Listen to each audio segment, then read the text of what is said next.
Hello, everyone, and welcome to a new episode of Majlis podcast by Emirates Hospital Group. My name is Wael Berro, and I'm a family medicine consultant at Emirates Specialty Hospital.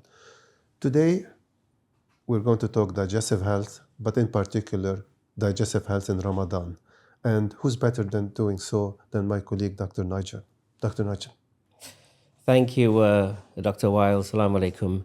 So, just a little bit about me. My name's Dr. Nigel, and I work in Emirates Hospital in Jumeirah and also in Abu Dhabi.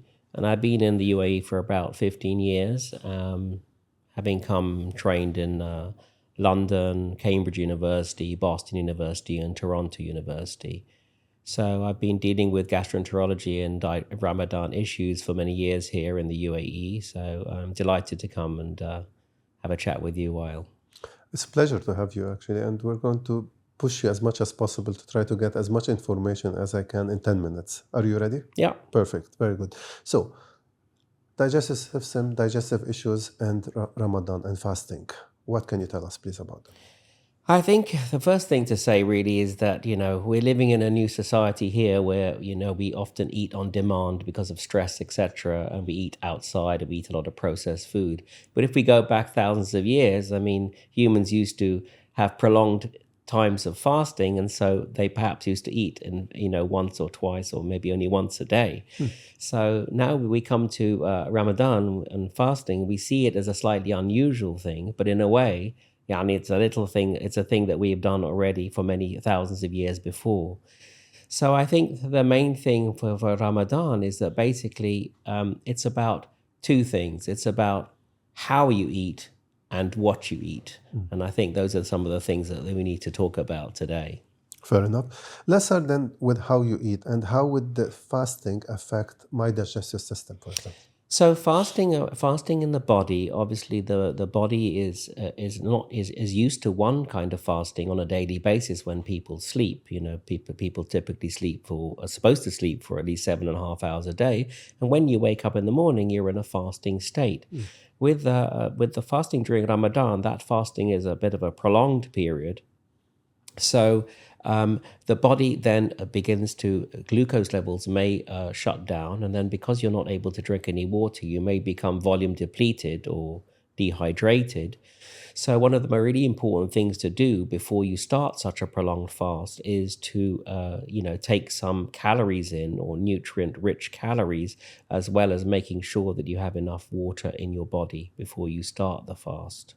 Fair enough. Now, what, in your experience, and I'm sure you see a lot of patients presenting during Ramadan with the common digestive system problems, but also there are particularities. So what are the common conditions you tend to see during Ramadan? So that's a very good question. The common conditions, let's start from the top and get to the bottom. So the first common conditions we see are a feeling of discomfort or pain in the upper part of the tummy. So they feel like pain after eating, or they may feel some bloating, like a lot of gas in the tummy or the belly. And this can occur, usually when they break the fast. That's one of the things. Another thing that can happen is often they can feel quite dizzy and sleepy, but from the GI system, they often find that they can be quite constipated because of the lack of fluid and the lack of movement and the lack of food over that time.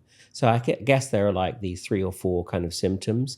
There's bloating, a nauseated feeling, abdominal pain or discomfort, and then also constipation. Any practical advice you have then? We always talk prevention better than cure, or early detection even better. Are there any practical tips from your point of view that you can give them to avoid these symptoms if possible? Absolutely. Remember that about 1 in 10 people have irritable bowel syndrome anyway in the world. Up to about 11% of people have irritable bowel syndrome. So we can divide people into 2 types of people. We have people who have pre-existing problems, and so when they go into a fasting state, when they break the fasting state, they may enter more problems. And on the other hand, we have people who are relatively normal who go into the fasting state. But generally, what we say is these 3 or 4 things. We say that when you, for example, let's talk about suhoor first of all. So in suhoor, when you're starting the fast, it's really kind of important not to eat too many heavy foods for suhoor. The best things to start with suhoor is to drink enough fluid, like 2 or 3 cups of liquid. Preferably not too much sweet things like, sugary drinks. You can have hot tea and things like that. And another thing that's really important is in terms of the calories. It's really good to use complex carbohydrates like oats and grains, in kinds of soups for suhoor. And then also have a lot of fruit, because the fruit also has fiber in it, and it also has a lot of water. So those are the main really tips for really when you're starting the fast, and not really to overeat, trying to build up a huge amount of food to keep you going. That would not be too much of a good idea. And basically, from what you're saying, most of us do, unfortunately, during Ramadan is wrong, really. Whether we go for buffet iftars or eating buffet suhoors, or actually overeating and indulging at times. Absolutely. I mean, I guess in the normal state of behavior, we always tend to overeat. And that might be related to a lot of stress that many people carry today. So they do stress eating. They don't have time to eat. They're eating on the go. They're eating quickly. And all of these things are bad. But these factors are really, really important to control during Ramadan. So, for example, if we go to the end of the fast, I mean, the impulse in any normal person who's been fasting for a prolonged period of time is to eat as quickly as possible. And that is one thing that should not be done. Going back to this idea of how you eat, one should try to eat slowly as possible, and chew the food. Now, the reason that's really important is because if you eat too much food too quickly, your body doesn't really get the correct signaling to know that you're full. For example, the moment you put some food in your mouth and you start eating food very quick, in the next minute or two, it takes about 15 to 20 minutes for the brain to understand that the stomach is full. You might think that's quite slow, but it makes a problem. So if you start to stuff yourself in the first 5 minutes, it's not good. And so historically, one of the really good things, and I'm sure you may do this as well, is to start breaking the fast by taking something, a small amount of things. So, for example, historically and culturally and religiously, often many people break their fast with some tamla, some dates and some water. Some people take the dates and then they drink the water. Some people break up the dates, to make it into a kind of slightly sugary drink and drink that. And there's a really good thing that happens during Ramadan, which is that people break the fast and then they go and pray, right? And that's kind of really, really important, because that gives the body a little bit of time to actually digest the little bit of food that they use to break the fast. And then they go back and have their main meal, obviously, with the family. And even when they start with that meal, one of the best things to start with is like 𝗘𝗺𝗶𝗍, some soup, some with barley, some soup, not to have those really sweet drinks, but, some soup and some vegetable or some salad. That would be the best thing to do. What I really like is actually your advice so far is always about the natural stuff and the natural way of eating and the healthy way of eating. But you always hear people talking about the medications. And again, coming from an expert, a GI doctor like yourself, I'm glad you didn't yet mention probiotics. So I'm going to mention them, because you hear a lot of patients saying, oh, I take my acidity tablet all the time in Ramadan because I have acid problem, or I take all the medications because I'm going to overeat. And as well, I'm going to take the probiotics, whereas you mentioned the natural way first with the high fiber fruits and vegetables. Where is the role of medication in all of that? I think generally speaking, I mean, even though I'm a doctor, I like to minimize, my philosophy is to minimize medication use, minimize it as much as possible. Of course, if people suffer from acid reflux, of course, they may need to take their medications, because those people already have medical conditions. So, people who suffer from bloating or acid reflux, people with irritable bowel syndrome or heartburn, they definitely need to take their medication. But for normal people, I think it's not necessarily a good idea to start taking acid medication. As you know, with long-term acid medication, one of the major risks is developing pneumonia when you take PPI medications for acid control. And then to answer your second point about probiotics, Well, as you know, I'm an expert in probiotics in terms of the microbiome and knowing what to give and what not to give. Over the last few years, there have been nearly hundreds of probiotics on the market. It has been quite difficult to work out which probiotic to take and what is the benefit of taking that probiotic for specific people. And just like multivitamins, probably probiotics, unless taken in a proper way, may only slightly improve people's health advantage only incrementally rather than substantially. So I'm not really sure the damage that probiotics will probably do is damage to your pocket and to your wallet rather than anything else. Fair enough. Now, you mentioned microbiomes, and I want to kind of squeeze your brain cells a bit about that in a minute. Just let me ask one more question, if you don't mind, about chronic GI conditions and chronic health conditions in general when it comes to fasting and health and specific health concerns. Who and what should they beware of? Right. No, that's a very good question, Dr. Wael. I mean, I think, when we look at people, for example, with heartburn or inflammatory bowel disease or, GI cancer or chronic complicated problems like constipation, as we said at the beginning of this whole talk, those people may tend to end up with further problems. And it's kind of difficult today to give specifics about that. But general things would be the things that we said, to kind of like keep well hydrated, to try to eat lots of fiber, etc. But I think it's really important for people, if they run into trouble or have any problems, to consult their doctor during that time, because that doctor will know them, know their medical history, know the complexity of the things that they may be suffering from, and may be able to better help them decide what to do. And that's even more important for people like for other special groups, like people who are diabetics, when to take their medications and when not to, and also pregnant women and breastfeeding mothers who are breastfeeding, because they obviously need to know when to do that. Some mothers who are breastfeeding still fast.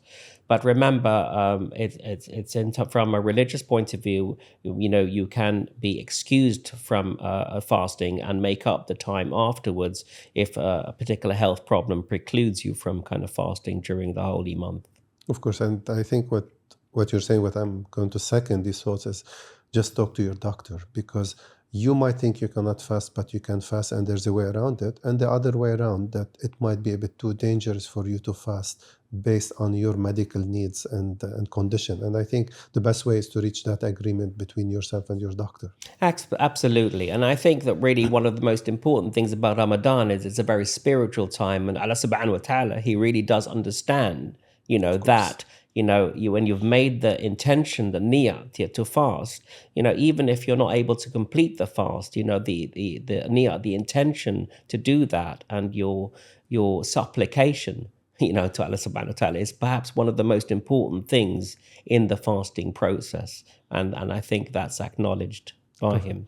Now, gut microbiome. And today I'm going to be a student now. So not your host, but I'm going to learn from you about gut microbiome, and in particular the shotgun, and if I got it correctly, the metagenomics. Yes, absolutely. I know this is your expertise, so please teach me, but also teach our audience. Absolutely. Thanks for asking me. This is a very interesting area. So, I don't know whether you're aware that probably around 50 to 60% of research funds around the world are now being pushed into investigation of what's called the intestinal microbiome, looking at the gut health, because it seems that we realize that many health conditions, including Alzheimer's and dementia and heart disease and many GI conditions, can be influenced significantly by what our microbiome has in it. So the question is, what is our microbiome? Well, the microbiome is a set of bugs, including bacteria, viruses, and fungi that live within our bowel. And you might be surprised to know that the weight of those bugs or the living bacteria and organisms, which are not really us, is about 1.5 to 2 kilograms of weight. So it's a huge amount of bugs, inside us. And we know that those bugs can influence many things like irritable bowel syndrome and inflammatory bowel disease and many, many other things. So historically, we used to try to influence these bugs by either giving probiotics, which are good bacteria, Bacteria Nuffa, or antibiotics to try to, in a way, throw a bomb into the middle of the gut to try to destroy some of what we would think are the bad bacteria, and then maybe repopulate the gut with good bacteria. And this has been very effective in people with, for example, bloating. But the new kid on the block in the last few years has been something called metagenomics. And metagenomics is basically genetic analysis of the DNA constituents of all the microbial population living in the gut. And from that, and then using some AI software, we can target specific probiotics and antibiotics which are individualized to people's specific gut DNA signature. So that's what shotgun metagenomics offers us. It's not really prime time yet, but it's definitely coming up there.